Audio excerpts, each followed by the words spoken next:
Se encuentra con nosotras y nosotros nuestro querido Maxi abogado Federico Anaya. Federico, buenos días. Buenos días, Ernesto. Buenos días, Violeta, y a toda la audiencia. Hola. Es creíble la mecánica del homicidio planteada por la Secretaría de Seguridad Ciudadana. Estamos hablando del caso de Carlos Manso, donde pues ya aparecieron también pues un vínculo, un muy posible vínculo de los escoltas del exalcalde Carlos Manso, y hay pues toda una suerte ya de planteamientos con base a la investigación que ha estado haciendo la Secretaría de Seguridad Ciudadana y la Fiscalía del Estado de Michoacán. Evidentemente esto ha generado pues toda una suerte de comentarios bien intencionados, mal intencionados. Y pues, querido Federico, cuál es tu mirada, el ángulo que estás encontrando de esto? Recuerdo y recordaremos que en la primera conferencia que dio Omar García Harfuch, le preguntaron sobre este tema, si los guardaespaldas, los policías que resguardaban a Carlos Manso tenían alguna participación, y en ese momento Omar García Harfuch dice: no tenemos ningún dato y ninguna información que apunte hacia ese punto. Pues algo cambió, Federico. Bueno, precisamente por eso es que planteaba yo, esas cosas de una declaración a otra que cambian, ¿son razonables o no son razonables? Em, Hay un detalle interesante. La opinión pública se entera de que hay una fuerte posibilidad de que sí hubiera una conspiración que involucraba a los escoltas municipales de Manso, cuando se descubre que el asesino había sido ejecutado. Es más, ahora sabemos, de acuerdo con las pruebas que la fiscalía ha ido presentando ya al juez penal, que le dispararon con la propia arma que él había utilizado para asesinar a Manso. Bueno, eh, y ahí la pregunta ¿es válido o no que un secretario de seguridad declara una cosa y luego declara la contraria? En principio, yo te diría que sí. ¿Por qué? Porque le están haciendo la pregunta número uno al mero principio de la crisis.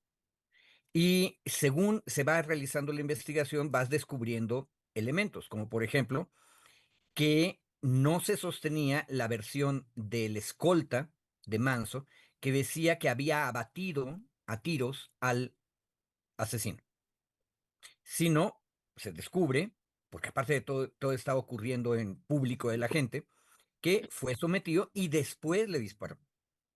Bueno, ya con esos datos que provienen de la investigación y reconstrucción de los hechos, bueno, cambia la versión. ¿Debemos desconfiar de esos cambios de versión? Yo te diría que no, que incluso me parece lo razonable. Y va avanzando una investigación y va cambiando. Ahora, una cosa que ya teníamos como antecedente de la opinión pública, y terminaría yo con eso, es que teníamos un motivo. O sea, ojo, no es motivo que tenemos un problema de alta violencia por bandas criminales que se dedican al narcotráfico y a otros negocios ilícitos. Eso no es un motivo, eso es el contexto. Pero sí sabemos que en las semanas anteriores al asesinato de Manso, la Policía Municipal y la Fiscalía del Estado de Michoacán habían realizado un operativo en el que había caído un cuadro importante del Cártel Jalisco Nueva Generación. Es decir, tú tienes ahí una acción policial que podía esperarse que mereciera de parte del grupo criminal una represalia. Entonces, eso ya no es nada más contexto, eso es motivo. Ahora, ¿qué es lo que sabemos ahora que el asunto ya está ante el juez penal? Sabemos que este operativo contra el Cártel Jalisco Nueva Generación era el motivo, entonces había una represalia. Segundo, que la mecánica de la represalia fue infiltrar a la policía municipal y contratar a un sicario, de preferencia el sicario que pareciera menos peligroso, es decir, un chico casi posadolescente. Y Lo que tenemos ahorita ante el juez penal michoacano es elementos que permiten suponer que esto que acabo de decir es la mecánica de lo que ocurrió. Ahora, ¿se sostendrá o no se sostendrá? Esa es una pregunta fuerte. Y ahí habría que ir a Michoacán a hacer preguntas y también a preguntarle a los abogados penalistas michoacanos de qué calidad es la defensa que está recibiendo este, el grupo de personas que están siendo acusadas. Porque una de las cosas que era muy sencilla para las antiguas Procuradurías Generales de Justicia es que en casos como este de pronto se iban sin rival en los juicios. Es decir, tienen enfrente a un abogado, probablemente de la Defensoría Pública sin recursos, que en realidad está solamente cumpliendo la función formal de estar ahí para que haya defensa, pero que realmente no está armando una defensa seria. Para que realmente los juicios sean fuente de información, necesitamos que la defensa cuestione las pruebas que está presentando la fiscalía. Y a partir de eso es que la opinión pública puede hacer la prueba de ácido en contra de esas pruebas que se han presentado. Ese sería mi primer comentario sobre el asunto. Yo, en conclusión, te diría, aunque hay una contradicción en las declaraciones originales del secretario federal de Seguridad, tú lo que tienes es un desarrollo que parece ser razonable. ¿Por qué? Porque hay un motivo concreto, porque hay un contexto y porque la mecánica parece real. Y aparte, por la manera en que se va a cabo el evento, tienes muchos testigos. Es decir, no parecería posible en este momento que se vaya a derrumbar la hipótesis de ya habíamos sometido al asesino y luego fue ejecutado. Eso parece que no se va a caer. De hecho, acabo de leer ayer una nota más, parece que hay un paramédico que pues, obviamente se acercan los paramédicos a ver qué está pasando, y luego también se acerca cuando cae herido el sicario, y el paramédico declara que no lo dejaron ni siquiera acercarse para tratar de atenderlo. Bueno, ese es otro testimonio que lo que te dice es que ejecutaron al asesino. Ahora, ¿quién lo ejecutó? Pues los escoltas. Ahora, ¿qué tenemos ahí? Una mecánica de infiltración. Pero habría que recordar que esta costumbre mexicana de ya sabemos qué fue lo que pasó desde el primer momento en que ocurren los crímenes es una mala costumbre. Uno descubre qué fue lo que ocurrió en un acto criminal a partir de una investigación y las hipótesis se avientan a la realidad, se comprueban o no se comprueban. Y para eso precisamente sirve el proceso penal. Y le paro, perdón por el rollo. No, no, no, muchas gracias. Gracias, querido Federico. Federico, hay una situación que no sé si sumaría a lo que estás comentando, las declaraciones que hizo el día viernes el gobernador de Michoacán en torno a que de los 8 escoltas que tenían esta orden de aprehensión, uno se dio a la fuga, ¿no? Está prófugo, hay uno que está, pues que no ha sido detenido y no sé si esto sumaría a lo que tú estás comentando. Y lo otro, ¿por qué plantear, y esa es una duda que yo tenía, por qué plantear si es creíble esta mecánica del homicidio planteada por el secretario de Seguridad? ¿Cuáles serían los elementos que, además de lo que estás comentando, pues harían dudar de esta mecánica de este homicidio, querido Federico? Mira, Violeta, en realidad la ciudadanía en una sociedad moderna tiene que dudar de todo. Ujú. Es un principio filosófico muy occidental, pero esas son de las virtudes occidentales. Porque aparte, en México venimos de un viejo régimen que en materia de procuración de justicia todavía no termina, en donde le es más fácil al Ministerio Público armar una hipótesis, aunque sea falsa, pero que parezca creíble y se pueda más o menos sostener y luego sostenerla en contra de viento y marea. Eso es una costumbre, mala costumbre, que viene de muy lejos en México. Entonces, primero hay que dudar de todo lo que nos diga la autoridad. Ese es un principio democrático. Segundo, venimos en materia de procuración de justicia de abusos de manera sistemática.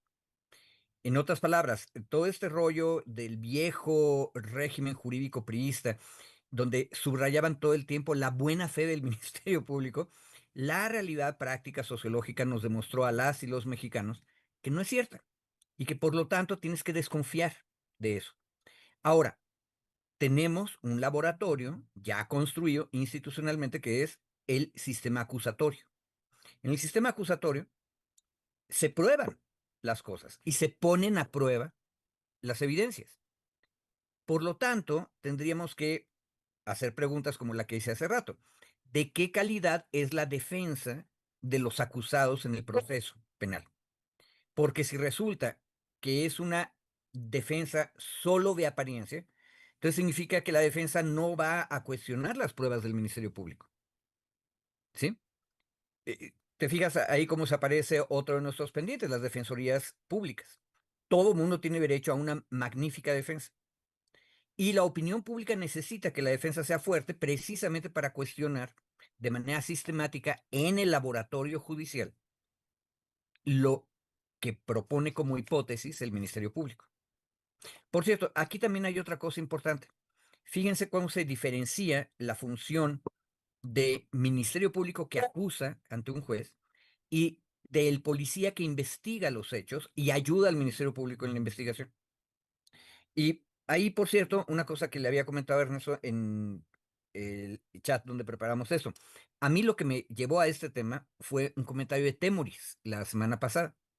Temoris insistía que con los mecanismos de vigilancia que de por sí tiene ya autorizados legalmente después de las últimas reformas el gobierno federal y que en la práctica los habían adquirido desde la época de Calderón y Peña Nieto, esta cuestión de investigar los chats de los sicarios debería haberse hecho antes. O sea, debería, y lo decía Temoris, no deberíamos haber podido prevenir el asesinato. Esa es una evaluación fuerte que hay que hacer. No estoy seguro, creo que Temoris está siendo excesivamente rudo en su juicio, porque recordemos que el asesinato de Carlos Manso no fue el único en esas semanas. Antes había ocurrido otro, me parece, en Tepalcatepec, la presidenta municipal, y creo que después ocurrió uno más, lo cual significa que en términos de prevención, el horizonte de vigilancia es muchísimo más grande. Tristemente, en materia criminal, tú le das prioridad al crimen ya cometido para investigarlo, ¿sí? Ahora, yo supongo que después de la crisis de estos 3 asesinatos de presidentes municipales, probablemente ahorita sí están previniendo y haciendo lo que estaba sugiriendo Temoris. Ahora, el problema es que las buenas noticias nunca son noticias, ¿verdad? O sea, nunca va a llegar a la primera plana de un periódico. Se evitó el asesinato de... Claro, claro. Federico, entonces, y bueno, yo coincido contigo en esta parte de que Omar García Harfuch, pues claro, en ese primer día, pues no estaban todas las indagatorias y creo que García Harfuch incluso dijo, no, en este momento no tenemos ningún indicio de que los policías hubiesen participado, los guardaespaldas. Avanzó la investigación, tienen ya elementos para cambiar de decisión en ese sentido con base a los elementos de prueba que tienen. Eh, Hasta este momento, con base a lo que se ha ido presentando, ¿te parece que sí está habiendo un cambio en la metodología de la investigación?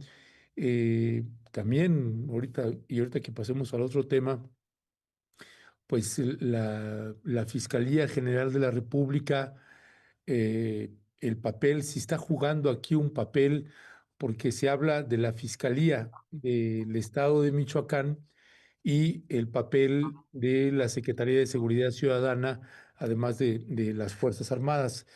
Pero se habla poco del papel, qué papel está teniendo la Fiscalía General de la República. ¿Cuál es la información que tienes al respecto? Mira, eso era una pregunta fuerte al principio. La Fiscalía General de la República atrae este tipo de cosas por excepción.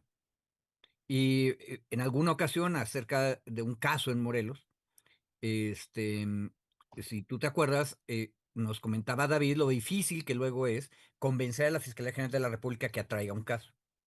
Me parece que las reglas de atracción, aparte, no están claras.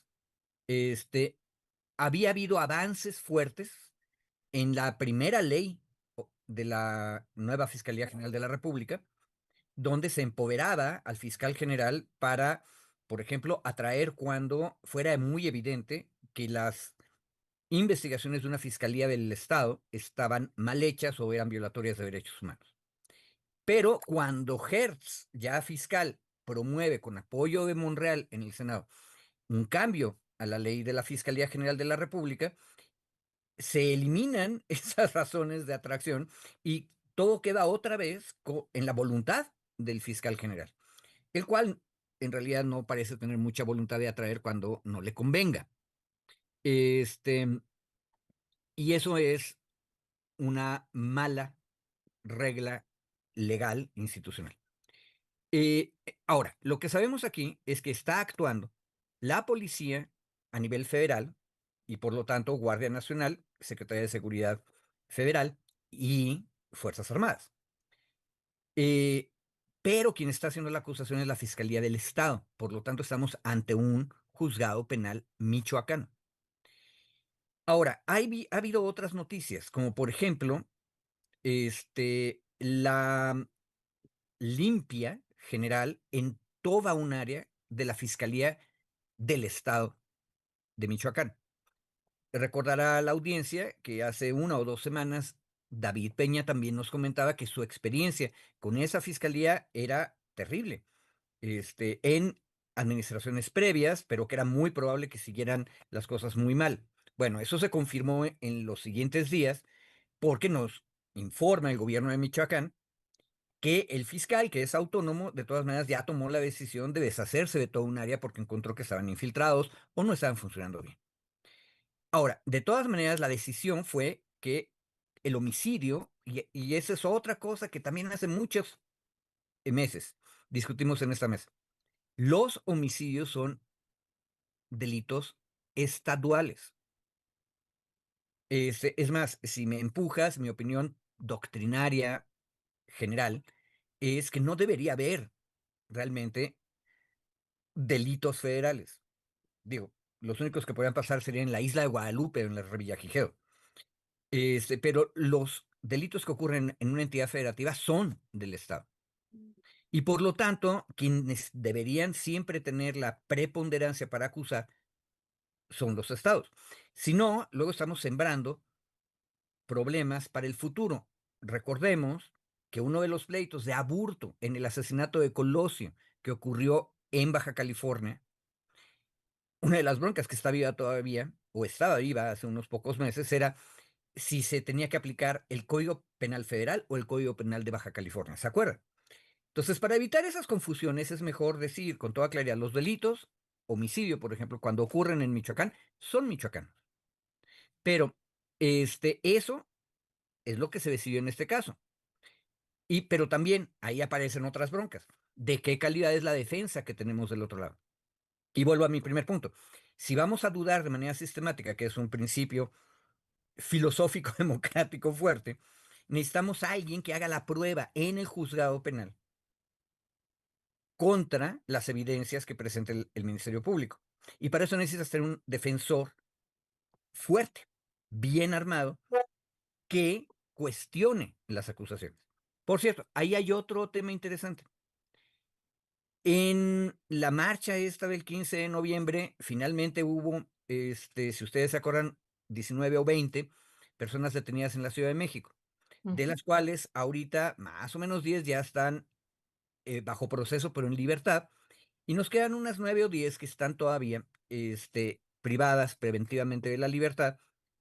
Y ahí tú tienes a abogados, son unos abogados que se llaman a sí mismos los convencionistas o convencionales, de una agrupación que está dándoles la defensa. Es importante meterse a las redes sociales a ver qué nos está diciendo esa defensa para ver cómo están cuestionando las pruebas que se están presentando en contra de estas personas.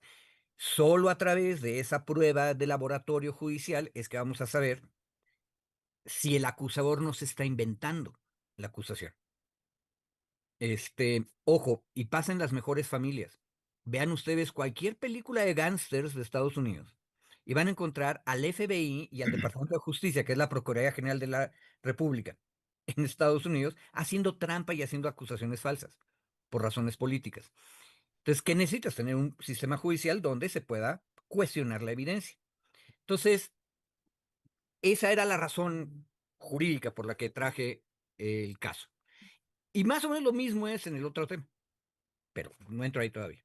Sí, sí, antes de entrar al otro tema, querido Federico, nada más una última pregunta y nos gusta mucho cómo planteas esta parte de la negación, de la negación de la tesis hegeliana y marxista, así es que está muy, muy, muy interesante cómo lo estás planteando. Gracias.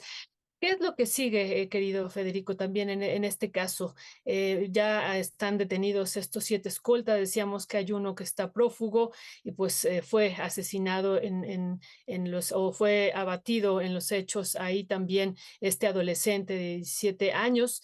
¿Y qué es lo que sigue en términos jurídicos, Federico? Eh, Jurídicos, darle seguimiento al proceso penal. Y nada más recordar, para que estemos pendientes, hay 3 etapas del proceso penal, ahorita están en la primera, se les vinculó a proceso y se les dio prisión preventiva por la gravedad de los hechos, eh, pero todavía el Ministerio Público tiene oportunidad de perfeccionar sus evidencias, la defensa tiene que preparar también sus evidencias, y cuando termine esa primera etapa, se abre una etapa intermedia en la que el juez o la jueza penal van a decir, ya terminaron de hacer su acusación, ya terminó de preparar su defensa, resuman, y entonces se va a abrir el juicio, la etapa final del juicio, que es la tercera. Entonces, el sistema está diseñado precisamente para poner en cuestión las pruebas, lo cual puede ayudar muchísimo a la opinión pública para descubrir cuándo la acusación está haciendo trampa o también cuando la defensa está poniendo evidencias tramposas, porque ustedes sabrán que los abogados son personas de las que hay que desconfiar siempre. Entonces, precisamente por eso hay que ponerlos en el juicio. Entonces, jurídicamente eso es lo que hay que seguir. Ahora, hay otro elemento, Violeta, que es más bien político. Y es una cosa rara, porque la idea no la propone una persona, en mi opinión, impresentable, que es Raimundo Riva Palacio, que es un vocero de las Fuerzas Armadas, muy conservador y aparte últimamente está especialmente perdido en sus opiniones, pero en alguno de las mesas en que participa, dijo algo importante, que de acuerdo con lo que sabemos ahora del caso Carlos Manso,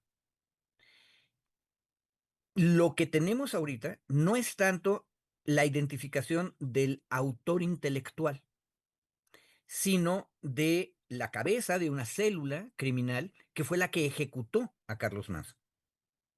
Y esa sí es una distinción importante, hay que reconocérsela a Riva Palacio. Y ojo, lo que sabemos, gracias a las personas que se han puesto a investigar crimen organizado, y yo insisto, el crimen organizado probablemente es la excepción, la mayor parte del crimen está desorganizado, es que se organizan a través de células de una manera muy descentralizada, porque les es más conveniente. Entonces, capaz de que todavía no tenemos al autor intelectual. Y tampoco nos ayuda que el autor intelectual sea el Cártel Jalisco Nueva Generación. Exactamente, ¿qué es eso? Es como una organización criminal que tiene múltiples cabezas. Cuando algo tiene muchas cabezas es que no sabemos si hay cabeza o incluso la gran pregunta, ¿es una sola organización o luego se dividen? No sabemos. Entonces, esa es la otra cosa que hay que estar pendientes.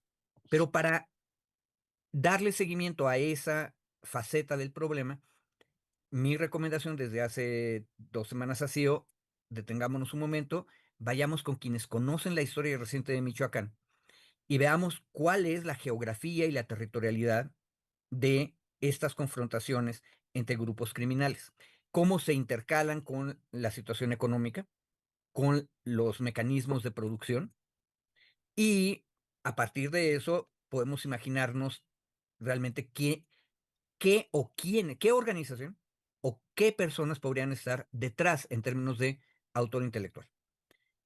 Fíjate, hasta de la gente menos esperada podemos encontrar pistas para acercarnos a la verdad, ¿no?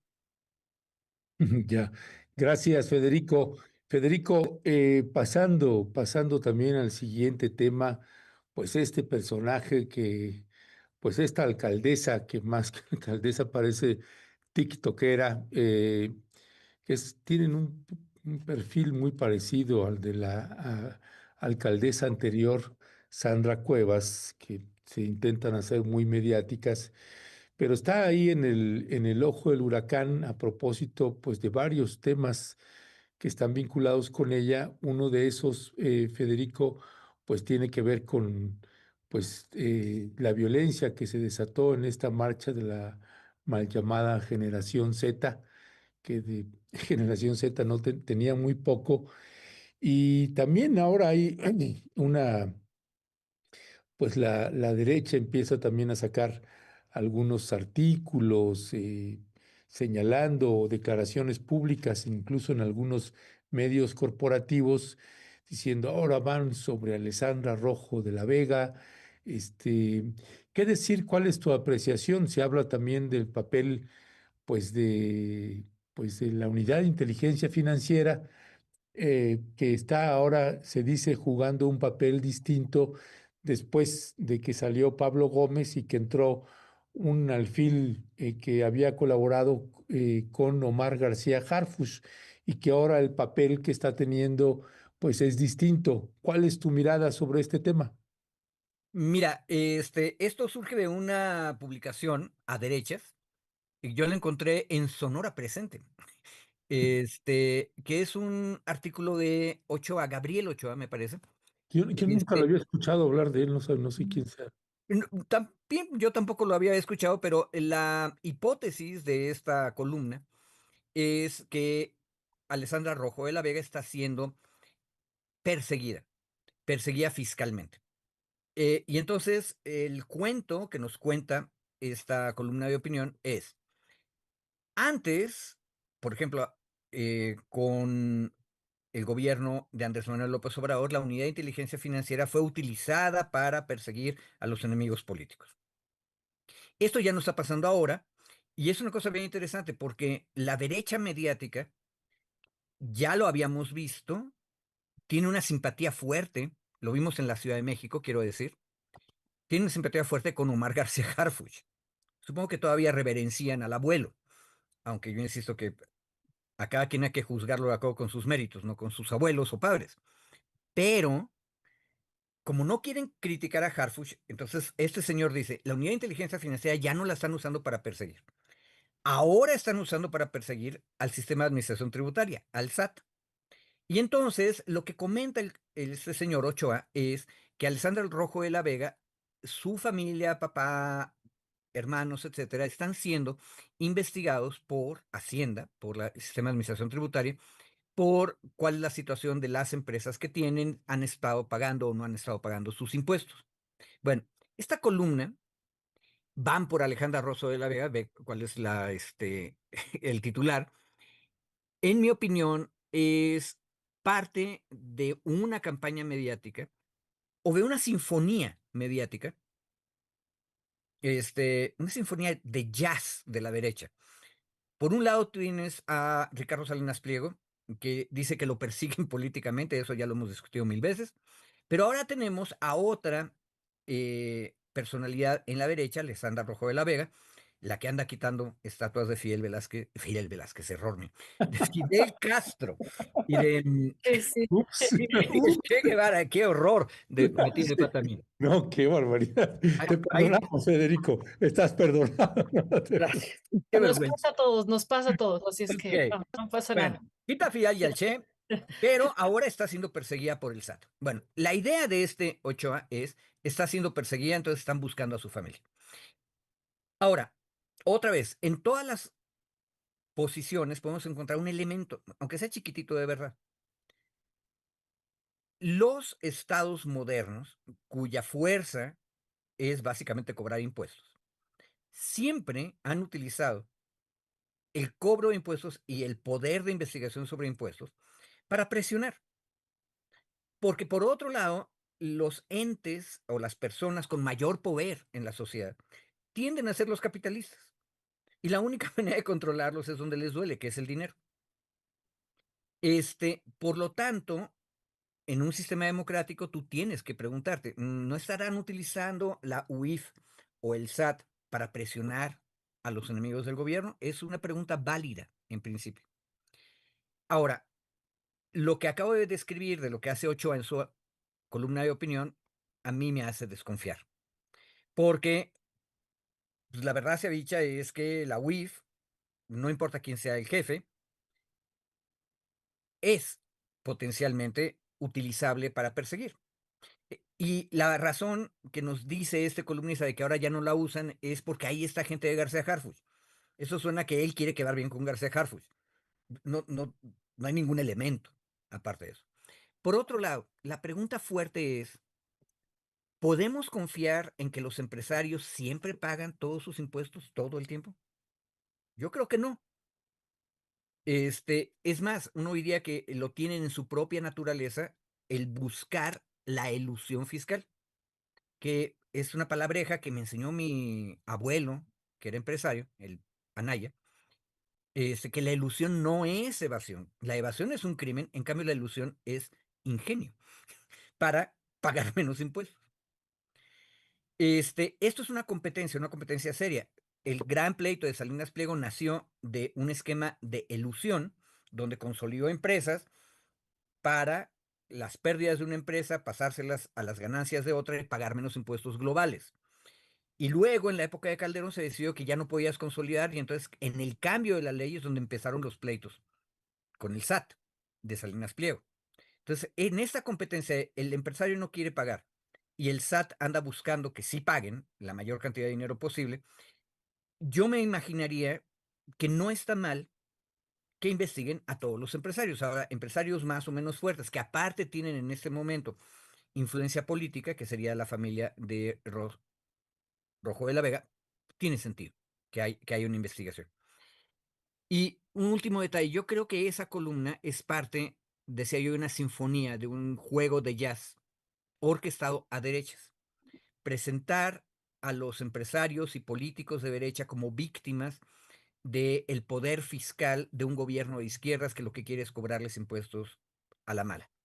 Es parte del discurso. No quiero cobrar, no quiero pagar impuestos, porque aparte de todo el gobierno no me da servicios. Eso es lo que dice Salinas Pliego, y eso es lo que podría estar detrás de esto. Acabo de ver justo antes de entrar acá al programa un clip con uno, se me va el nombre ahorita, de los comentaristas financieros, amigos de Ciro Gómez Leiva, un compañero grande que hace pesas. y que, Ah, Este, sí, sí, sí. bueno, Sí. donde dice burlonamente, pues no importa que le cobren todo lo que le van a cobrar a Salinas Pliego, de todas maneras va a seguir siendo riquísimo y va a seguir estando activo. Y por otro lado tenemos notas que dicen que Salinas Pliego ya está viendo si se va a salir del país. Entonces, yo lo que creo es que este tipo de notas, como la que comentamos, es parte de una tonadita que las derechas, acuérdense que son varias, van a estar utilizando para acusar a las administraciones progresistas del país de que los están persiguiendo. Ahora, es una mina de ataque muy rica. Pensemos, no me dejará mentir Violeta, que México es el país de Latinoamérica y de la OCDE que menos impuestos cobra. En otras palabras, para salir de ese rezago fiscal, la federación tendría que cobrar muchos más impuestos. Ojo, sin hacer reforma fiscal todavía. ¿Sí? O sea, lo que ya está, hay que cobrarlo mejor. Luego habría que hacer una reforma fiscal. Y súmale, Violeta, que nuestros estados federados son tremendamente débiles en términos fiscales y deberían también estar cobrando sus impuestos. Ahora, ¿el empresariado mexicano puede pagar esos impuestos? Sí, sin duda. Viri Ríos tiene últimamente, en las últimas 2 semanas, varias cápsulas explicando eso en varias conferencias. El empresario mexicano puede todavía aportar mucho más en términos fiscales. ¿Cuál es el problema? Que obviamente no quieren hacerlo y esto es novedosísimo porque nunca les habían cobrado. Bien. Entonces, hay que estar pendientes porque en este tema vamos a ver muchas fake news. Ahora, otra vez, dudar democráticamente. También puede ser que alguien que está en una oficina fiscal de los estados o la federación, de repente le guste apretar la tuerca más a las personas que le caen mal. Eso no se vale tampoco. Pero otra vez, cuando lleguemos a juicio, en este caso a el Tribunal Fiscal de los estados o el federal, y luego al amparo, que va a ser más difícil ahora, pero todavía se va a poder, ahí vamos a ver si se cobraron bien o no los impuestos. Yo le apostaría que lo van a cobrar bien. ¿Por qué?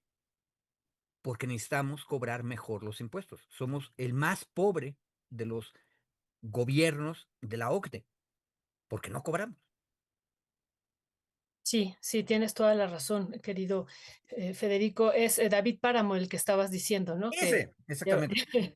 sí, sí, sí, sí, sobre él hay muchas anécdotas que algún día podemos Sí. comentar.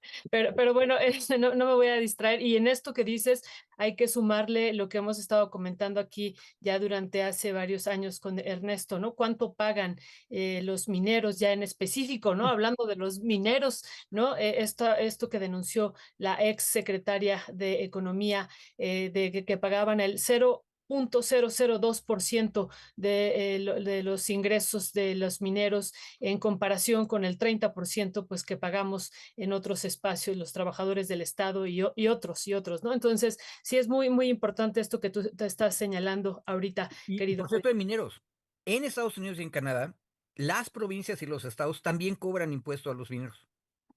En cambio, en México no. Sí, O sea, sí, es sí. muy poquito y aparte no hay impuesto de los estados. Sí, sí, sí, sí, y los derechos también que se establecen en la Ley Federal de Derechos es una burla, pero bueno, ese es todo un tema y gracias que lo estás poniendo también aquí. Federico, yo tenía una duda si en este texto de Van por Alexandra Rojo de la Vega, publicado por Claudio Ochoa, esto que nos has compartido, también tiene que ver y se teje, ¿no? Con esta denuncia que están haciendo algunos diputados y diputadas de que ella financió también parte de esta marcha de esta generación Z y sí es parte también de esto, o sea, es como una defensa hacia ella una vez que también ella es denunciada y ella, bueno, ha dicho que ella no financió, pero sí es parte de esta campaña. Coincido contigo, yo creo que ese tipo de columnas le benefician a ella porque meten duda acerca de las malas intenciones del gobierno que busca perseguir a su familia fiscalmente. Ahora, yo vivo en la alcaldía Cuauhtémoc y tú andas en la calle, te comentan las cosas, y lo cierto es que en el informe de Alessandra Rojo de la Vega, ella movilizó de una manera corporativa tradicional a vendedores en situación de calle y a este, gente de los barrios más pobres, obligándolos a la mala. Y ojo, te enteras porque la gente va porque tiene que ir, pero después lo cuenta. Y entonces ese tipo de esquemas se pueden utilizar perfectamente durante eventos como la marcha del 15 de noviembre. Y por eso también se volvió un poquito viral esta persona que la ligan a Alexandra Rojo de la Vega y que está amenazando de muerte a unos oficiales de la policía que está tratando de contener a los que agredían Palacio y la Suprema Corte. Pero, este, otra vez, dudemos sistemáticamente y esperemos a ver qué es lo que se descubre. Eh, un detalle, la compañera Rojo de la Vega me parece que apuesta mal a exagerar las cosas. Como decía Ernesto hace rato, es más una TikToker que una alcaldesa. Este, estábamos discutiendo la marcha del 15 de noviembre y ella se presenta de pronto con las dos estatuas, la del Che y la de Fidel, detrás de ella en una bodega, Sí, así como embalsamadas, como, ahí está la foto, presumiendo, y fíjate cómo le pone una jornada del día Y como si cosas. fuera una secuestradora. O sea, la imagen completa, dice mucho. Es una TikToker, pero ojo, no hay que menospreciarla.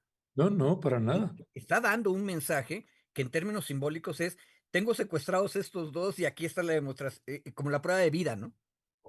y además está siendo fuerte, ¿no? Perdón, ahí le toca a Ernesto, pero está incluso siendo nombrada como las futuras alcaldesas de la Ciudad de México, ¿no? E incluso presidenciable en algún momento yo he llegado a leer. Así es que, pues bueno, también, como dicen, no hay que minimizar de lo que está pasando con ella. No, y Tal además cual. para una ciudad y un país, pues embalar ahí a estos personajes, pues es hasta siniestro, ¿no? Porque dices ¿no? tú, oye, por favor, ¿no? Pues puedes discrepar de las ideologías de izquierda, del Che Guevara, de Fidel Castro, de las corrientes políticas de izquierda, pero me parece que pues esta joven pues ya está en un exceso tremendo y ya veremos también ahí las consecuencias. Uno de pronto la puede ver pues apareciendo en imágenes, inyectándose, bajándose el pantalón, inyectándose o pues de pronto vestida de la Mujer Maravilla. En fin, pues un personaje pues que nos recuerda mucho a Sandra Cuevas, eh, haciendo públicos también videos ahí que me parece que corresponderían más a un asunto de una intimidad de, de una persona que estar pasando ese tipo de imágenes y más cuando aspiras a ser jefa de gobierno de la ciudad, pues en fin, pues cada quien estará haciendo sus apuestas políticas y cada quien estará haciendo la lectura de lo que cree que le puede funcionar o no. Por lo pronto, en esta lógica, Federico, pues son los perfiles y te preguntaría ahí sobre eso también, ¿qué perfiles de derecha al nivel local o nacional identificas que se parecen y están teniendo o ganando cada vez pues más reflector con base a este tipo de publicaciones? Mira, yo creo que lo grave es que a derechas tú tienes este tipo de candidaturas tiktokeras. Que el problema es que menosprecian la capacidad de la ciudadanía de discernir quién puede representarles. Este, mm, Sandra Cuevas jugó a eso y perdió. Esa fue la realidad. Y el nivel de irresponsabilidad, recordemos, por cierto, conectando con los asuntos que terminan judicializados, alguna de las personas que de repente apareció como pareja sentimental o que por lo menos salieron en algún momento resultó ser parte de una banda metida en delincuencia en el Estado de México, en el caso de Sandra Cuevas, te acordarás. Este, en el momento parecía una buena idea y luego se desinfla porque hay incongruencias. Eh, a mí me parece que es triste que la derecha mexicana, ojo, que tenía personajazos. A mí me cae horriblemente mal José Vasconcelos, pero ese es un personajazo. Este, es menos repugnante, en mi opinión personal, Gómez Morín, pero es un gran hombre. Eh, no tienes equivalentes a eso, no hay Castillos Perazas, ¿sí? Y Castillo Peraza se murió al filo del año 2000. Entonces, eh, la derecha anda muy huérfana, ojo. Habría que ir a ver a los estados. En ese sentido, yo recuperaría el viejo panismo, que es federalista y trabaja desde los municipios y desde los estados. Pero ahí las cosas están también un poco mal, si lo piensas bien.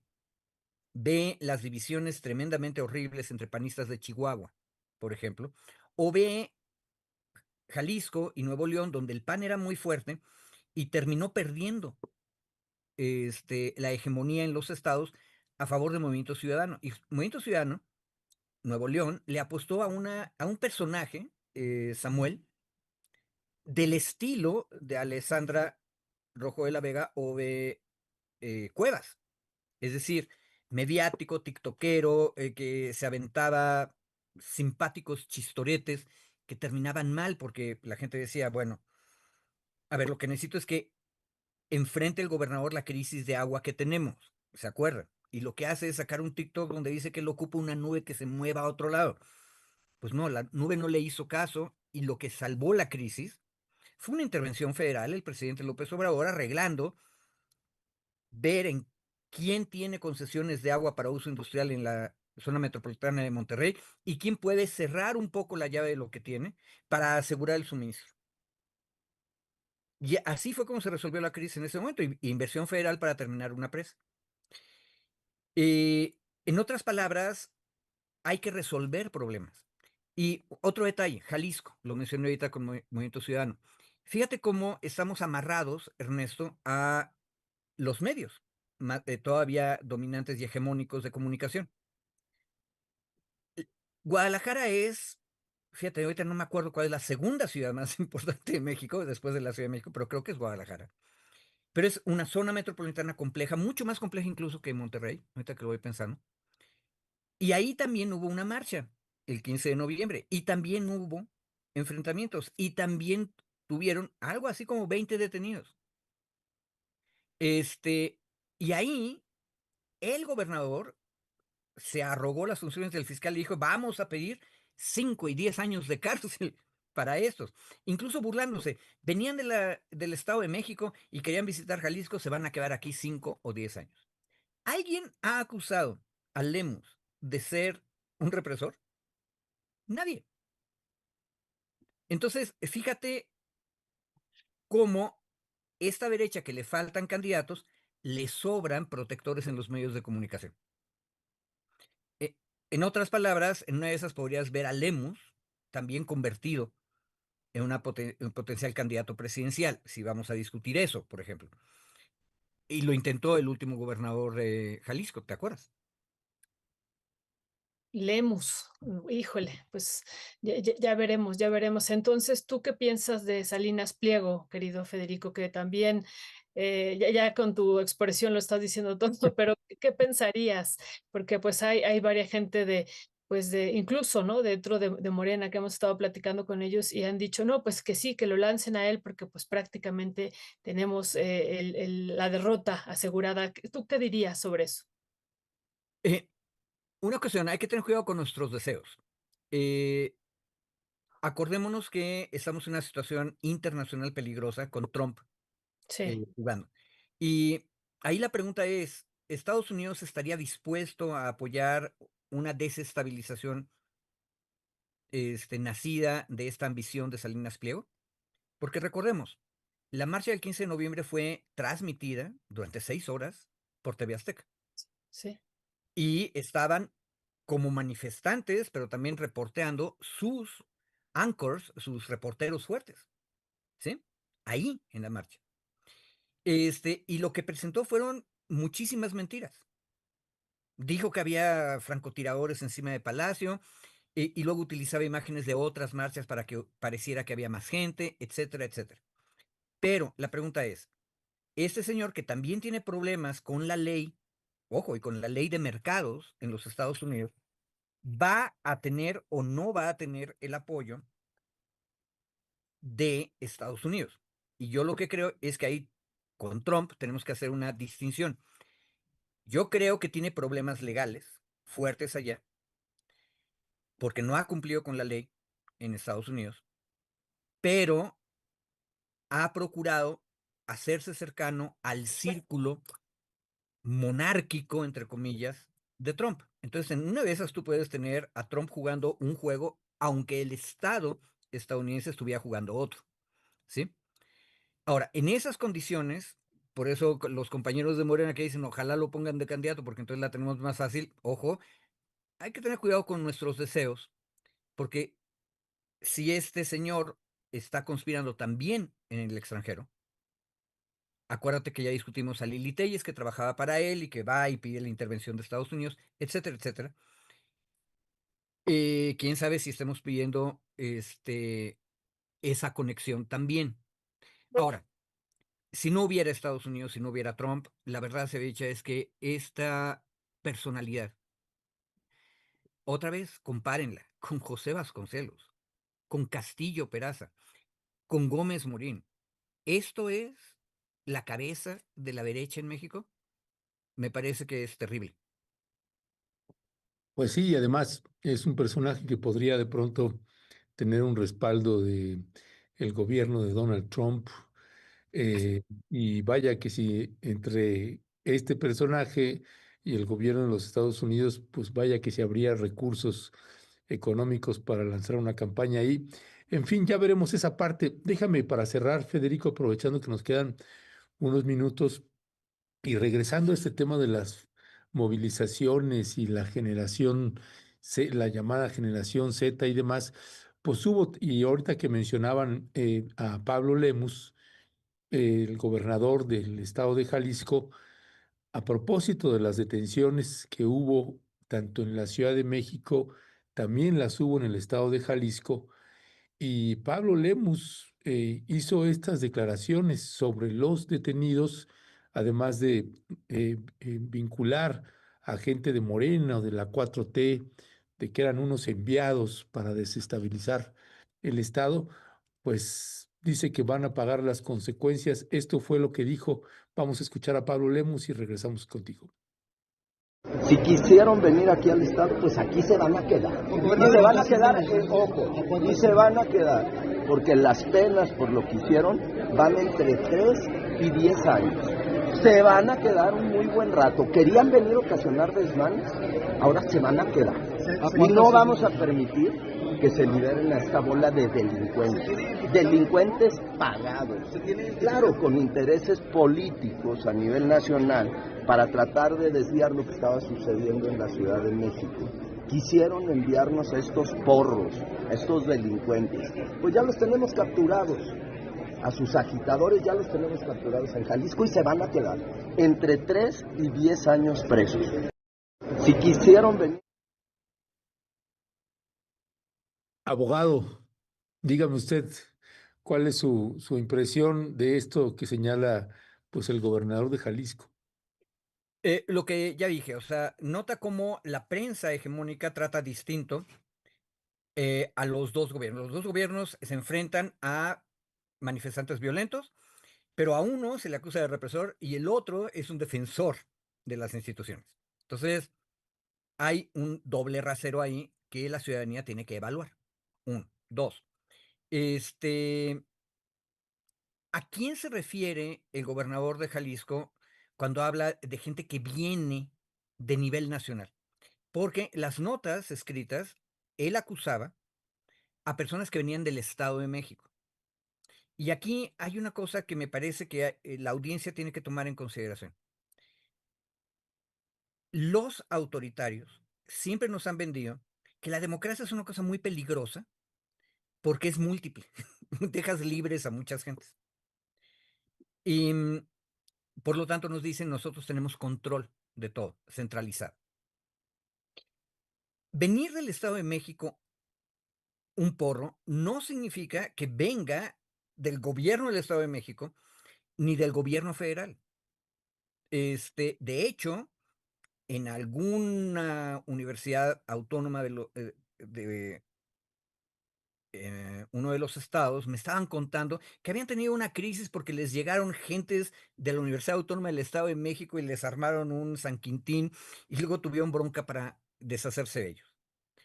Ojo, la Federación Mexicana en el viejo régimen priista tenía grupos de poder locales en los estados y en las universidades autónomas, por ejemplo, para hablar de porros, un poquito con más detalle de lo que dijo ahorita el gobernador de Jalisco. Y esas fuerzas, en el momento de la segunda transición a la democracia, la primera fue la de las élites, la segunda es la del movimiento obradorista popular, esas fuerzas se quedan sin control, quedan libres y pueden jugar de manera caótica. Bueno, ahí la solución democrática es hacerlos responsables, caso por caso, analizando con pruebas fuertes lo que hicieron mal. Ahí lo que no me gusta de Lemus es, si te fijas, una acusación muy en general y aparte impropia de la plataforma de Movimiento Ciudadano. Movimiento Ciudadano es de los que siempre ha apoyado que las fiscalías tienen que estar separadas de los gobernadores, ¿verdad? ¿Qué tiene el gobernador que andar diciendo lo que le está pidiendo el fiscal a los jueces de Jalisco? Y aparte, capturar delincuentes no es secuestrar enemigos en una guerra. Vinieron acá y los vamos a agarrar aquí para siempre. No es una actitud muy democrática, es autoritarismo. Ahora, ¿se vale ir y romper vallas, tratar de atacar edificios públicos en una manifestación? No.